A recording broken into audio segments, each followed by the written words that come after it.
Welcome back to the Save the Frogs World Summit 2022 online.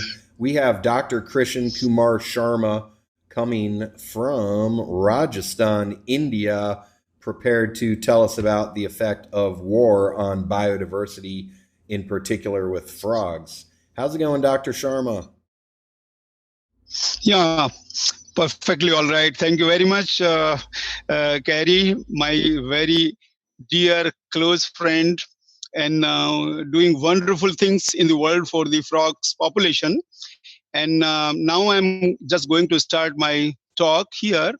Today I have taken a theme that is, I think, it should be taken into consideration while conservation of the frog. That is how the wars are impacting the biodiversity and how the biodiversity, particularly the frog population, is influenced by such thing. I'm sure that since morning you must be tired. Here in India, it is morning, but there, when where you are sitting there, it's you are close to late night. So, without wasting time, I'm just sharing my screen, and with these few uh, sites, I would be able to tell you about the conservation efforts and how we are approaching to our objective of conservation. So, just this is impact of war on biodiversity with particular reference to frogs. And myself, Krishna Kumar Sharma, I served as professor for a very long period of time in India and working for the conservation of the frog with Dr. Carrie Krieger. And the issue which I am raising now, impact of war on biodiversity with particular reference to frogs. The reason being, we have been doing a lot of conservation efforts because frogs are facing several threats of their survival. And you can see the droughts. I'm talking with reference to Rajasthan, where very scanty rains are there. Tadpoles are waiting for water to metamorphose, road accidents, and there are many other threats. Like you can see in this picture, the frogs, they are crossing the roads, but they are unable, vehicles are coming, many frogs, they die. And you can see the oil spills are there, and there are many pollutants which are causing damage to the aquatic and the amphibious habitats. And one important thing which I would like to share, that is frog dissection. See, we used to waste a lot of frogs in dissection, but after 2010, with our efforts, I was part of that, we could discontinue frog dissection in India at school level as well as college and university level.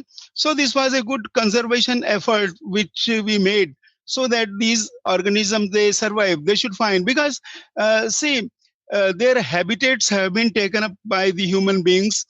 The habitat have been fragmented, and so taking the frogs for dissection, killing them unnecessary. I don't think, when we have better technologies, so we could come out with some conservation efforts. Talking about the frogs anatomy and physiology in the classroom without using the frog. So this was one of the efforts. We replaced the frog dissection and vivisection using the digital technologies. And I developed a technology by which identification and monitoring of the frog became very, very convenient. And this is sonotaxonomy, identification of the frog based on their sound characteristics. These are 13 species of frogs found in central India, and we are now able to monitor them. So earlier, you know what happened? That people, for identification of species, many organizations sweeping so many frogs from nature and then trying to identify. So now it has become very, very non-invasive method. These are the conservation efforts.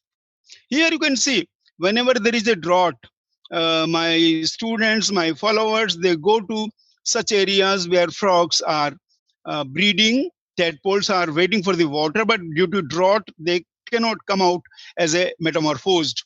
So we are bringing them to big water bodies where they can survive. Similarly, we are raising the froglets and toadlets, releasing them in nature. So these are certain effects. We develop the frog ponds. So these efforts, you can see here, we found the method by which when tadpoles are metamorphosing, they could come out. So these efforts, and then we raised, because since 1997 we stopped dissection. In 2010 it brought to the complete nation, and then awareness program. See, in the schools, in the colleges, bringing the information before the people that if frogs are there, then we can have good adjustment in our nature. These are feeding on insects, so insect population are balanced, and these are fed by reptiles, snakes, etc. They are part of the food chain. So such messages we could convey to people through small awareness programs in schools, colleges. Thousands of students across the country, from Kashmir to Kanyakumari, from eastern part of India to the extreme western part of the Badmer, etc., that will have to go for the conservation. And a very nice picture where me and Dr. Carrie Krieger, my wife, we are here in a very big college here. And this was an awareness program. So awareness program brought lot of conservation efforts. And now people, they are aware that we'll have to save the frogs. We have to protect them. We have to think about them. But what happened? See, many countries, they come in conflict, and the war situations are there. Nowadays, you are observing the war situation between Russia and Ukraine. And there are many other places also, such situations are there. Or people, they are testing the missiles, the grenades, etc. They don't think that what is happening to the habitat of amphibians, small creatures like frogs, etc. So I thought that this issue has not been taken. I consulted a lot of literature in and around. Did not find anybody who has raised the voice that what would happen to the population of the small creatures, including frogs, when they are in war. A total sweeping. I was worried when people, they were destroying the habitats of the frogs, defragmenting the habitats. But here it is a big loss. You can see in these are certain war scenes. Wherever there is a war, you can see a lot of fires are there. These are beautiful habitats where the frogs are living. But once they come in contact with the fire, the heat, and all those things, these small organisms which are living in amphibious habitats, they find very, very inconvenient. And not only inconvenient, these are just buried. I know there are many frog species which they go underground burrowing, and they don't know that what is happening on the land, and suddenly they find that nothing has left. So I took the picture of a recent situation here. This is part of Ukraine, where there were, because I was studying that what are the frog species found in those areas where war is going on. I could see that there are, I could find a document about the frog species or other amphibians in and around the area. There are three rivers uniting here in Ukraine, in the eastern part. There, bombina is a frog species, beautiful species. This is a tree frog. This is another species of the frog. So they are living in this beautiful place. But this has turned this way. The beautiful habitat has turned because of this destruction. I don't think that any frog species, toad species, or amphibian would survive in such a situation. I requested the authorities, international authorities, that whenever such situations are there, you can see. Can you imagine a frog? This is a beautiful frog found in that area of the Ukraine, where I ask people that, is there any document? Anybody has gone to that area where such things are happening? No information. Friends, no information. I put several times on the Google search, frogs of Ukraine suffering from war attack. or anything effect of war on the amphibian population. Nothing is there. No mentioning is there. Nobody is careful about this situation. Those organisms, they came on earth 370 million years ago. It is not today. It is an evolution much before us. We came 300,000 years ago on earth, but frogs, they came 370 million years, as the geological data says, in the Devonian period. But the diversity that developed during this period, the genetic diversity, the species diversity, the ecosystem, those students who see this presentation or watching this presentation, that the species diversity and the genetic diversity, which have evolved after a very long period of time, millions of years, and once it is destroyed totally, those species which we have not yet documented and have gone away, how would we get them again? Without having their knowledge, without having understanding to our generation, the young students in these schools, they want to know that how the frogs they look like. Friends, when such events, such destruction events, threats to the population of the frogs are going on, I could see a small picture, 10 most wanted amphibians 2011s.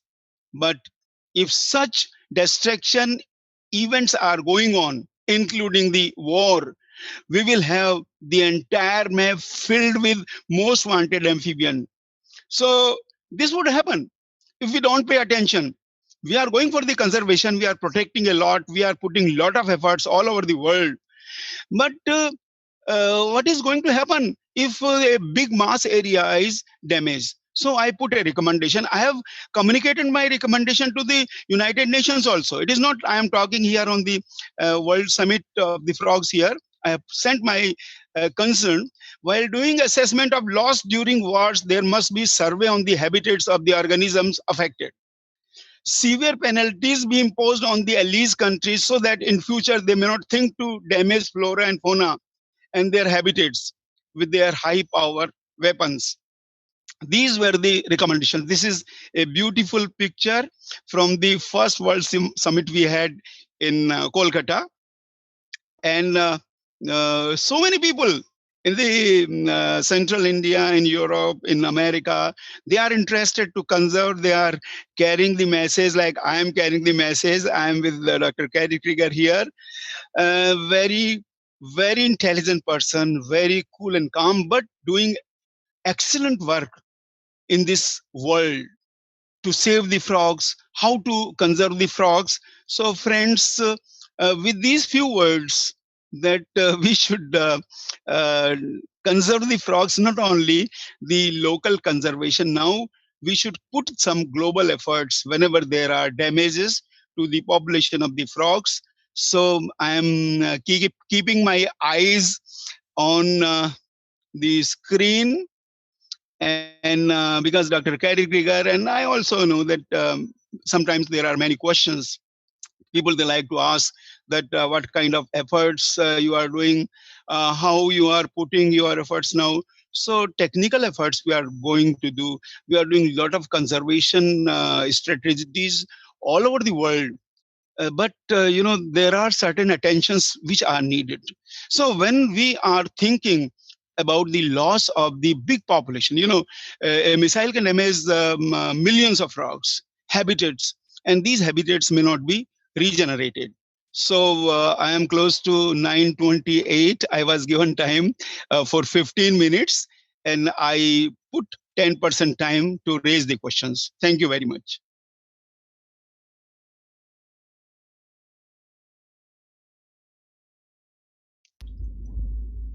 All right, thank you, Dr. Sharma. If anyone has questions, go ahead, chat them in, and he can address those in the chat. And feel free to chat in how people can connect with you as well. Dr. Sharma, who I spent a good amount of time with in Calcutta and Rajasthan, touring around, giving presentations, and playing some music. Dr. Sharma is an excellent musician as well, and helped to get sections out of colleges and universities throughout India for the presentation on saving humans and wildlife. Yeah, thank you, Dr. Carey. I am very fortunate that I met, and Dr. Carey is helpful to all people in the world who are working on conservation of frogs. Friends, when I was facing difficulties to replace frog dissection by digital technologies, Dr. Carey helped me. He contacted Madam Celia Clark in the United States. She provided us digital material which I use throughout the country. In more than 253 institutions, we went there with these things and asked people that please don't kill these animals, please conserve their habitats. So all these things were done. But today, Carrie, this was very important. I don't know whether people they would like it or not, but to bring the message before the world that you may do whatever you like to do. You are big nations, you are big people, but please take care about our small creatures, our frogs, which we are conserving. You know, small babies, small school going children, they are protecting small ponds, and someday they find that, oh, everything has gone. I don't like at all. So thank you very much. You provided me this platform, and I am raising this voice, and I am sure that Dr. Carey and our friends all over the world will raise this voice before the concerned nations, including United Nations, that pay attention on these small creatures. Thank you very much. All right. Thank you, Dr. Sharma.